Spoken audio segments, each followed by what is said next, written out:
Driver's Module. It is likely that you have been driving a vehicle for a long time.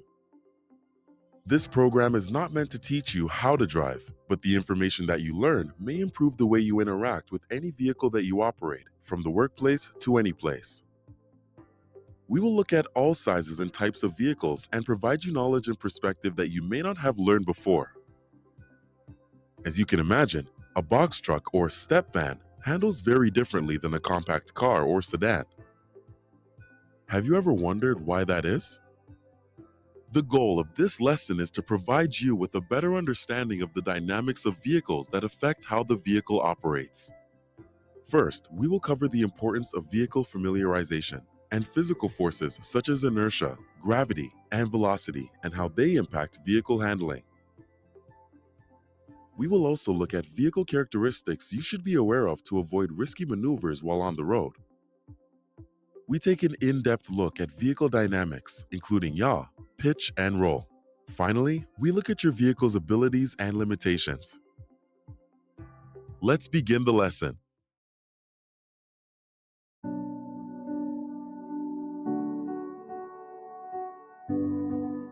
Your familiarity with a vehicle's size, controls, safety features, and handling play an important role in its safe operation. Before hitting the road, ensure that you are familiar with the following vehicle indicators and controls: headlights, turn signals, mirrors, windshield wipers, and hazard lights. Gauges on the dashboard: speedometer, tachometer, fuel gauge, oil gauge, and odometer. Warning lights on the dashboard: oil pressure, tire pressure monitoring system, engine temperature gauge, and battery voltmeter. Defensive drivers are capable of responding quickly to changing road conditions because they are familiar with the vehicle they are driving. You are more likely to be involved in an incident if you are not familiar with the unique handling and safety systems that come with the vehicle that you are assigned to drive. Every vehicle is different, so being familiar with your vehicle is extremely important to safe operation.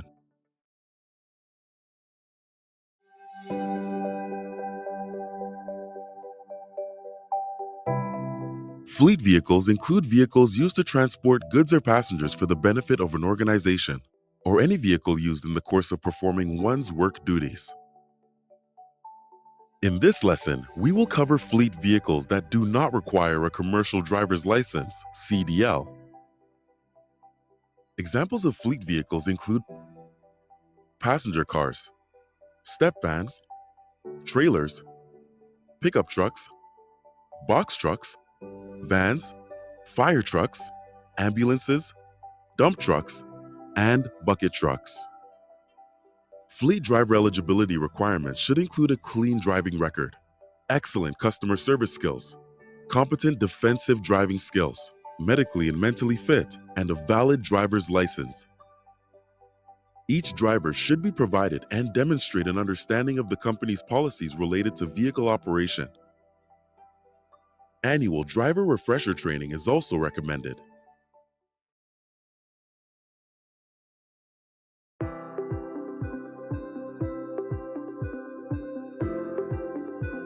Vehicle dynamics is the study of a moving vehicle and its behavior while in motion. Before looking at vehicle dynamics, let's look at the functions of a vehicle. The primary function of a vehicle is to transport people and goods safely and economically.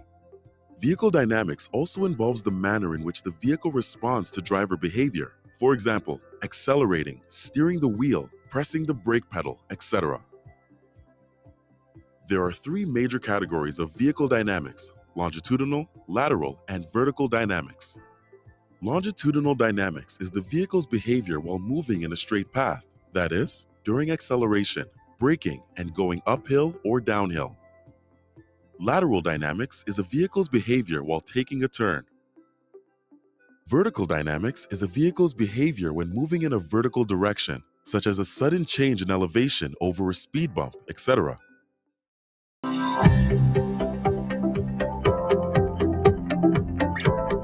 Let's review what Sir Isaac Newton taught about inertia. Newton's law states that objects at rest tend to stay at rest, and objects in motion tend to stay in motion until acted upon by an outside force. Inertia applies to both your vehicle and everything that is inside or on top of it. It helps your vehicle to keep moving forward unless an opposing force slows or stops it. Examples of opposing forces that affect inertia include brakes, acceleration, gravity, friction, tires to the road or ground surface, and fixed objects. That was a lot to take in. As a fleet driver, you must understand inertia in its most basic form. Essentially, the vehicle will move in the direction of the last force applied. The direction will only change if a greater force is applied. 1. Acceleration. 2. Braking. 3. Turning slow speed. 4. Turning high speed. Let's assume that your vehicle is moving at a speed of 55 miles per hour. It collides with a large fixed object such as a bridge pillar and immediately comes to a stop.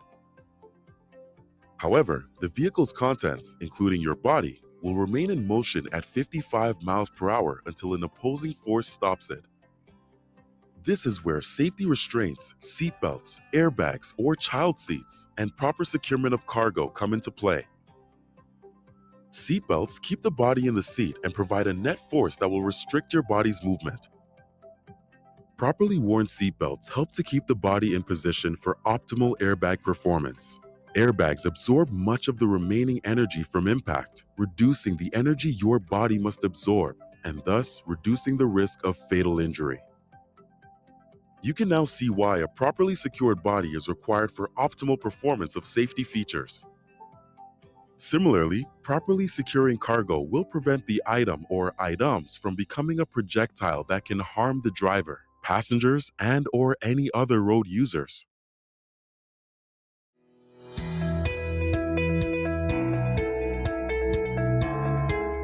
Gravity is the force that attracts objects towards the Earth's center. Gravity plays a significant role when you are driving uphill or downhill. Driving uphill. When you are driving uphill, you need more engine power to go up as gravity is functioning against you and is pulling your vehicle in the opposite direction, consequently slowing down your vehicle. You may have to shift to a lower gear to enhance your engine's power against gravity. We will look at driving downhill in detail later in this lesson. Parking on a hill. The force of gravity will pull your vehicle down the hill when you are trying to park on a hill. In such a situation, always remember to place the transmission in a lower gear or park. Use the parking brake. Parking downhill with a curb. Turn the front wheels towards the curb so that they can get blocked by the curb and the vehicle does not roll away. Parking uphill with a curb. Turn the front wheels away from the curb. Parking uphill or downhill without a curb. Turn your front wheels away from the center of the road.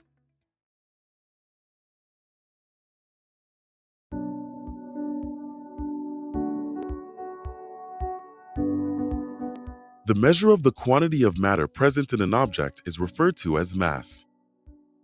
Mass is important because it directly affects the vehicle's inertia. A vehicle with more mass experiences greater inertia and gravitational pull, making it difficult to move, change direction, or stop.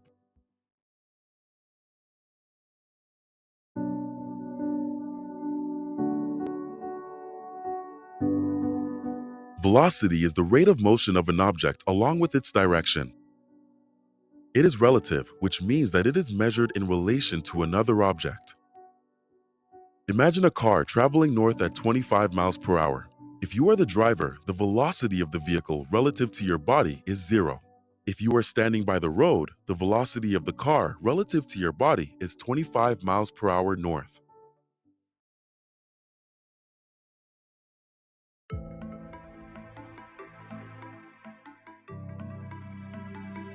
Friction is the resistance that exists between two surfaces in contact when one or both surfaces try to move against each other. Friction plays an important part in every moving part of a vehicle. There are multiple points of friction required for vehicle control. Hands to the steering wheel. While driving, there will be friction between your hands and the steering wheel. This friction allows the driver to steer the vehicle's direction, Without proper friction between your hands and the steering wheel, the driver loses control over the wheel. Shoes or pads to drums or rotor. Hydraulic brakes. When you step on the brake pedal, brake fluid or air creates pressure in the brake system, which presses the brake shoe or pad against the rotating drum or rotor to generate friction. This causes a transfer of energy into the shoe or pad, allowing the vehicle to decelerate and stop. Brake shoes and pads are made of energy-absorbing materials that ultimately slow down the vehicle. We will discuss the different brake types in a later lesson. Tires to road, ground, or surface. Friction between tires and the ground is the main force that causes movement in a vehicle. Without friction, tires cannot grip the road surface and it would be nearly impossible for a vehicle in motion to stop. High friction. Surfaces such as concrete or asphalt offer high friction, which results in better traction and helps the vehicle accelerate and stop. Low friction. Surfaces covered with snow, sand, wet leaves, ice, oil, gravel, mud, or water reduce friction. Loss of friction leads to tire sliding, hydroplaning, or loss of control over the desired movement. Proper tire tread depth is critical to optimizing friction and avoiding loss of control. Specialized equipment, like chains on tires for snowy areas or special low inflation tires with high surface area for sandy areas, may be used to increase friction on such surfaces. Often asked to drive cargo vans as part of their job. Cargo vans are single-unit vehicles that typically only have two front seats. Behind these seats is an enclosed area to carry cargo. Cargo vans are often under 10,000 pounds. However, there are some that have a gross vehicle weight rating over 12,000 pounds. These vehicles may not require a CDL, but they may require a DOT number for operating authority when used for business. The Federal Motor Carrier Safety Administration defines a commercial vehicle as any vehicle over 10,000 pounds used to transport goods for hire across state lines. All commercial vehicles require a DOT registration number. Commercial vehicles with a gross vehicle weight rating over 26,000 pounds require the driver to have a commercial driver's license. If a vehicle is towing a trailer, the combined weight rating of the tow vehicle plus the gross vehicle weight rating of the trailer are added together to determine licensing needs. If the combined weight rating is over 26,000 pounds, the driver requires a commercial driver's license, CDL. Cargo vans are often longer, heavier, and taller than passenger vehicles and require care when driving. 10,000 pounds like your passenger vehicle, all vehicles are set up differently. They have different controls and dashboard layouts.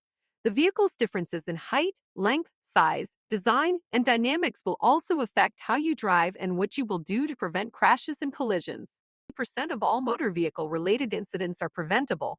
A preventable incident is any collision or incident involving an organization's vehicle that results in property damage and/or personal injury, regardless of who was injured, what property was damaged, to what extent, or where it occurred, in which the driver in question failed to exercise every reasonable precaution to prevent it. The key word in this definition is reasonable. Preventability is not the same as fault. This is important for all drivers to understand. A driver may fail to take appropriate action, making it preventable, yet fault may be given to another. Most collisions are preventable. Professional drivers are familiar with the standard of defensive driving. When involved in a preventable collision, drivers often will explain how the collision could have been prevented, that were operating their vehicles in ways that could cause an incident. Each incident was preventable if they had made decisions based on safe driving practices. The NSC collision prevention formula is easy to remember. Recognize the hazard. Understand the defense. Act in time to avoid an incident. Are you a defensive driver? Our driving behavior is influenced by driver, vehicle, and environmental factors. Each of these three factors could cause preventable incidents. Let's look. Select each part of the NSC collision prevention formula to learn more. Scan ahead, around, and behind the vehicle. In urban areas, scan 1 or 2 blocks ahead. In rural areas or on expressways, scan to the next hill, curve, or overpass. Check mirrors every 3 to 5 seconds. Always stay alert. Focus on the driving task so you do not lose response time. Know what driving maneuvers are required to avoid an incident. Examples include slow down, cover the brake, increase following distance, scan your mirrors, brake early, drive to the right of your lane. Choose the appropriate maneuver in time to avoid an incident. Many drivers choose the correct maneuver but do not act in time, or they act in time but choose the incorrect maneuver. Your vehicle and its condition may also contribute to a preventable incident. The type of vehicle driven, the vehicle's configuration in relation to the road segment or parking lot, the vehicle's mirror configuration and adjustment, improper maintenance, your seating position, the vehicle's crashworthiness, the vehicle's mechanical condition, for example, failure of critical safety components, available advanced driver assistance systems, ADAS, and their capabilities. The environment, including weather and the road design, can also play a role in causing a preventable incident. Roadway design, curves, access points, interactions, lane width, shoulders, medians, sight lines, grade and presence of guardrails, road condition, roadside hazards like work zones, debris, and animals, road construction, light conditions, traffic conditions, weather conditions, for example, rain, snow, ice. Walk around the outside and check that it's in good working order. Look at its physical appearance. How large and how tall is it? How much distance is there between the front bumper and the driver's door? How far does the back bumper stick out? Each of these features affect the aerodynamics of the vehicle, how it moves on the road, and how it responds to driving conditions. First, the vehicle's weight. How heavy a vehicle is contributes to how quickly it will stop and how much distance it needs on the road to slow down. Your cargo van is heavier than passenger vehicles. The average weight of a passenger vehicle is 4,100 pounds. Its gross vehicle weight rating is less than half the gross vehicle weight rating of many cargo vans. It takes longer to stop your van when you step on the brakes. It requires more force and friction to slow down compared to your passenger vehicle. Inside the driver's door is a sticker to show the gross vehicle weight rating, or the GVWR. GVWR indicates the maximum weight that the vehicle can weigh, including its cargo. While cargo vans are often under 10,000 pounds, some have GVWR over 12,000 pounds. These vehicles may not require a CDL, but they may require a DOT number when used for business. The gross vehicle weight changes with each load and during delivery of a partial load. To safely operate a cargo van, only load items inside the van secured to the vehicle and never exceed the GVWR. It is also important to load heavy items lower to the ground, close to the vehicle's center, and be aware of the vehicle's changing weight and performance throughout your route. As a longer vehicle, cargo vans require more space to turn safely. Let's watch examples of safe turns. Select each image to learn more. Notice how the longer vehicle must swing wider into the intersection to complete the turn.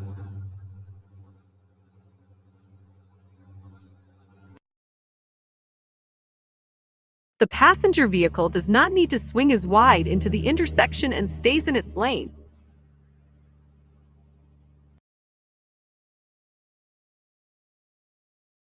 How can you safely turn your cargo van?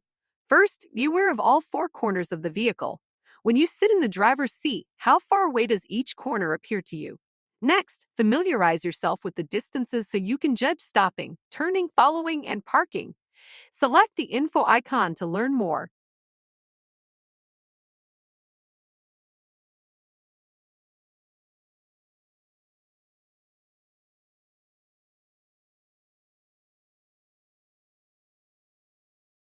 Practice parallel parking your cargo van. Get out and look at each of the corners to learn how much space you have at the front and at the back of the vehicle.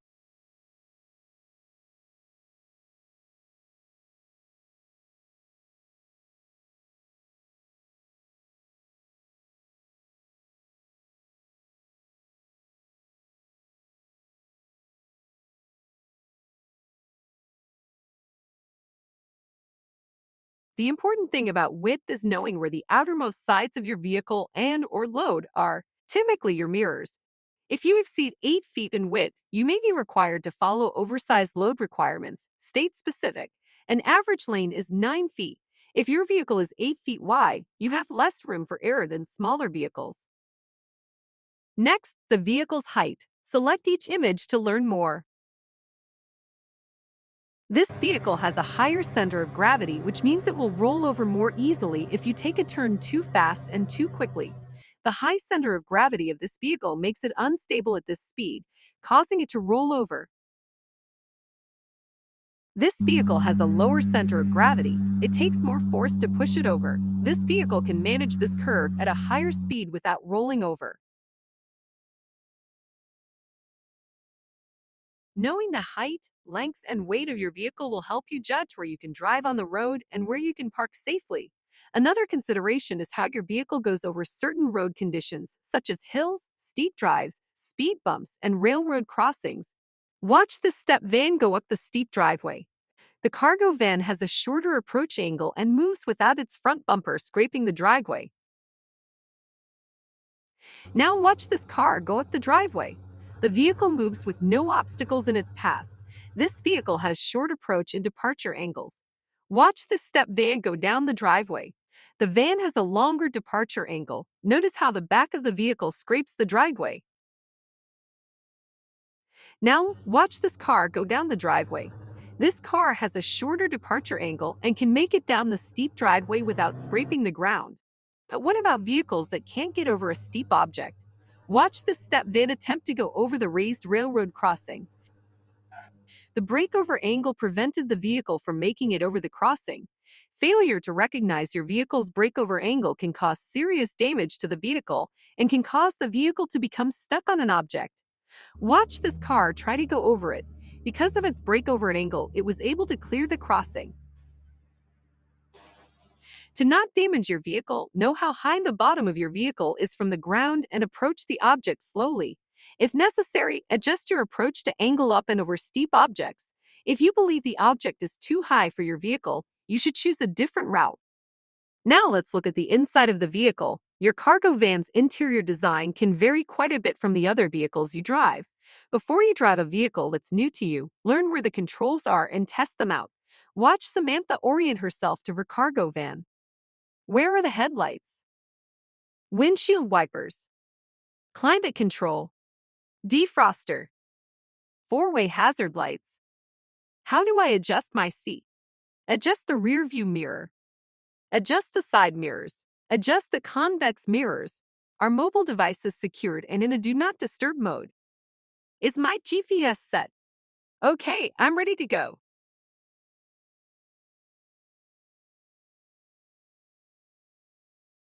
Now that Samantha is familiar with the cargo van, she discovers her blind spots, or the areas outside the vehicle she can't see clearly. Her field of view is shown in yellow, while blind spots are shown in black. Select each mirror to find what areas of the outside environment Samantha can see when she's in the driver's seat.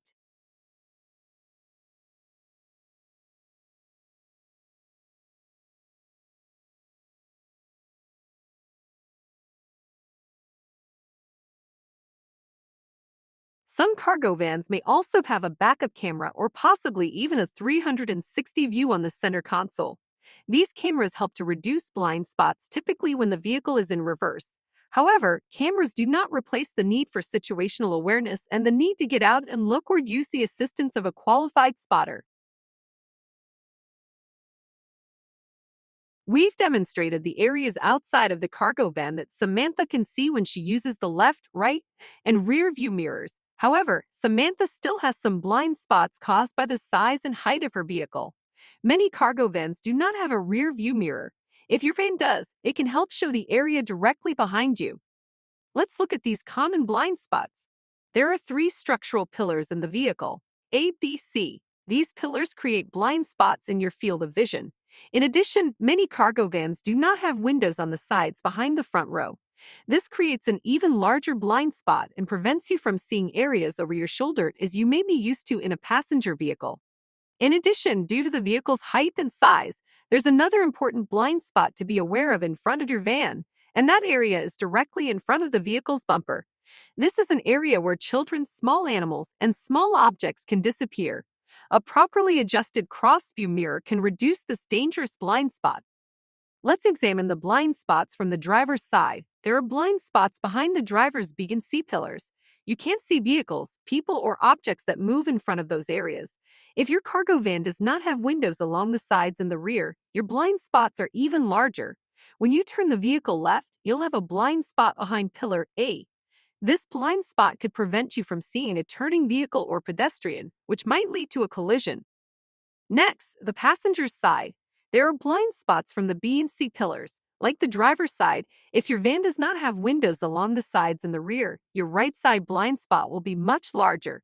Be very careful of this blind spot. Large objects and vehicles may disappear. When you turn the vehicle right, other vehicles, people, and objects will disappear behind pillar A.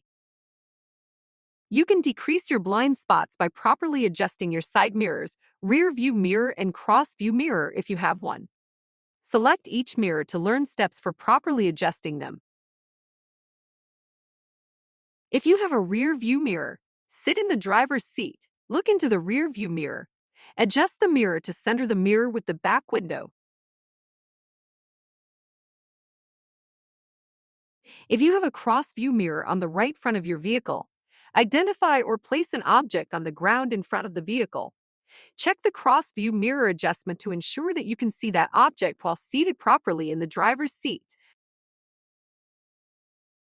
When adjusting the left mirror, lean slightly left in your seat. Adjust the mirror so that you can just see the outside edge of your vehicle and as much of the left lane as possible. You may also have a convex mirror on your left side. Adjust this mirror so that you can see the side of your vehicle in the left blind spot. When adjusting the right mirror, lean slightly right in your seat. Adjust the mirror so that you can just see the outside edge of your vehicle and as much of the right lane as possible. You may also have a convex mirror on your right side. Adjust this mirror so that you can see the side of your vehicle and the right blind spot. Once your mirrors are adjusted, check that you can quickly glance between the mirrors and visually scan your environment left and right and center if you have a rear view mirror. You've now discovered how to become familiar with the vehicle's interior and exterior characteristics. You've also learned how to properly adjust the vehicle's mirrors and its controls. Now let's focus on your own behavior when you drive. Remember, you are a professional driver and you can only control your own driving behaviors. What can you do while driving to ensure the safety of yourself and of others on the roads? Here are 7 defensive driving practices that will help you arrive alive. Choose safe speeds, including relative speeds. Obey the right-of-way. Maintain attention to the act of driving. Execute turns properly. Maintain proper lane positioning to prevent head-on collisions. Choose a safe following distance, 3-second plus rule. Brake early. Driving the speed limit is an obvious start to safety on the road. Remember to adjust your speed based on road and weather conditions. Traffic engineers set speed limits. They analyze the design of a road, the average traffic flow, and any conditions that affect driving. Engineers don't guess at what the speed should be. Speed limits are not recommendations. If you exceed a speed limit, you're not only breaking the law, you also risk losing control over your vehicle to safely bring it to a full stop. If needed, feel free to review vehicle dynamics in the Vehicle Dynamics module. Speed affects how quickly or slowly you reach other vehicles, stop signs, or other outside objects. You need to estimate the distance between you and other vehicles or objects to determine how you should adjust your speed. Monitor your speed and slow down when you approach a curve in the road. Excessive speed on a curved road increases the risk of rolling over or driving off the road. Adjust your speed when weather, road, or traffic conditions change. Work zones are especially dangerous due to road condition changes and proximity to road workers. Slow down, prepare to stop, and expect the unexpected in all work zones. School zones pose their own risks. It is best to be aware of the time of day and avoid routes that come near school zones during peak times, such as early in the morning and mid-afternoon.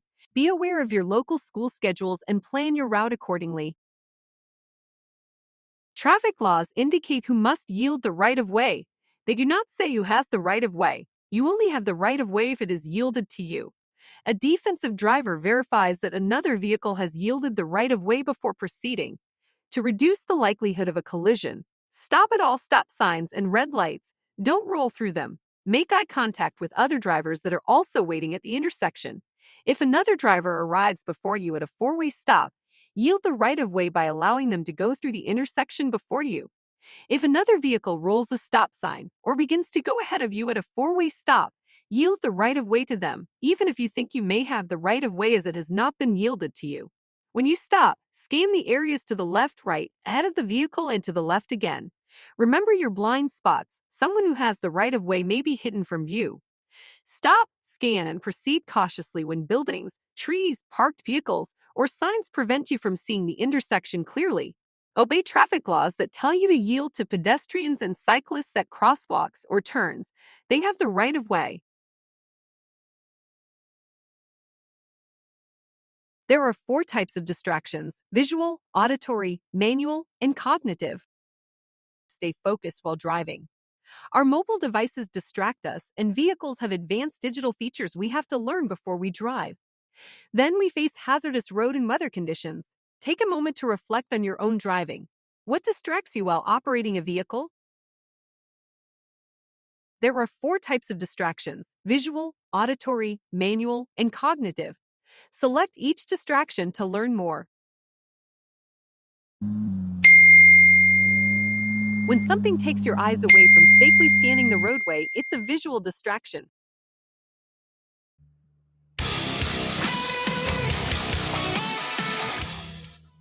When sounds limit your ability to hear noises coming from in or around your vehicle, it's an auditory distraction. When your hands leave the steering wheel to perform another activity, it's a manual distraction. I know that isn't something you are happy about, but you know how things go. When your mind drifts away from driving, it's a cognitive distraction. Most distractions that get in the way of driving safely include more than one type of distraction. Select each of the images below to learn more. Hey, it's important you are ready for the meeting this afternoon. I will be ready. Thanks for the reminder. What about the big project coming up in the future? Joe faced visual and auditory distractions while participating in the video call.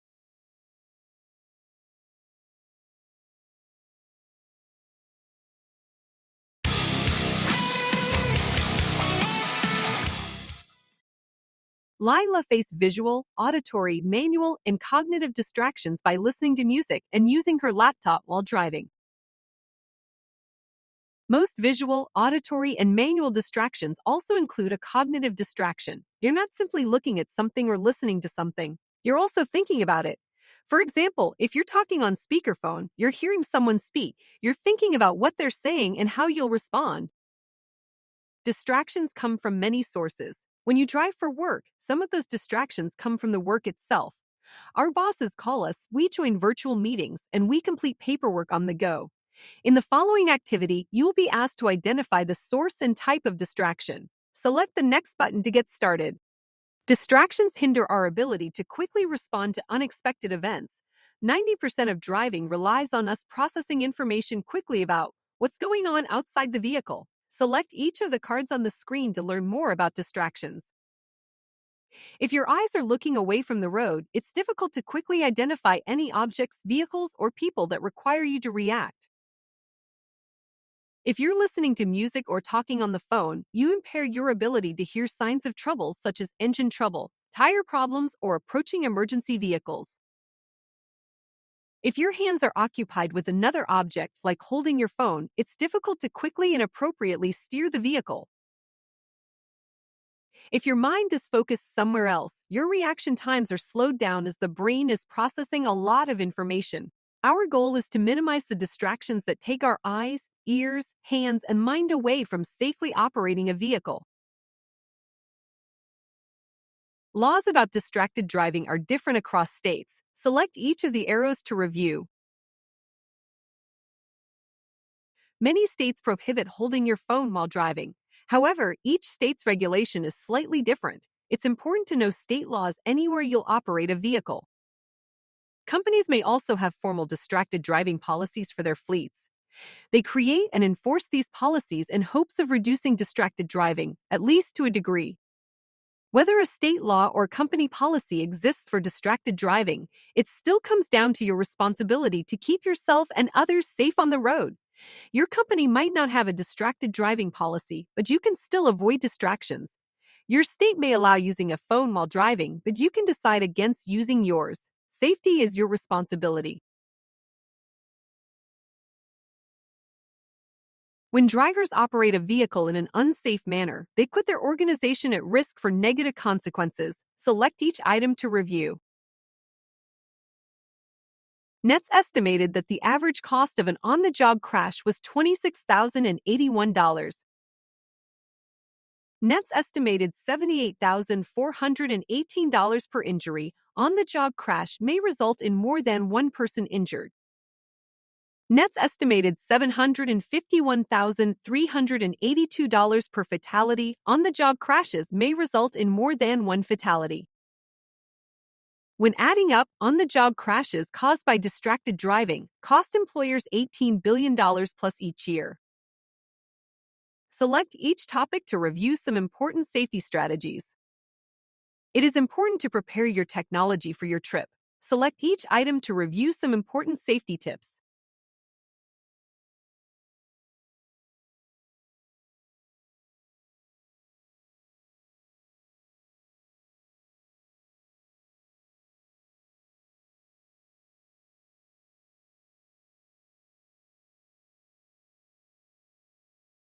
Review some of the tips below on how to prepare yourself and your vehicle for the trip.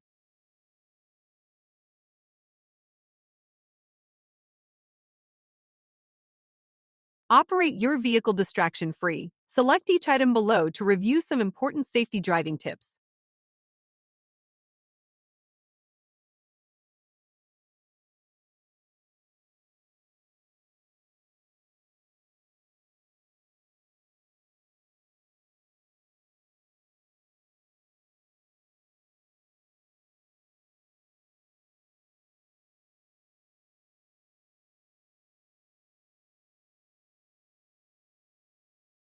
When hazards or distractions appear, get off the road.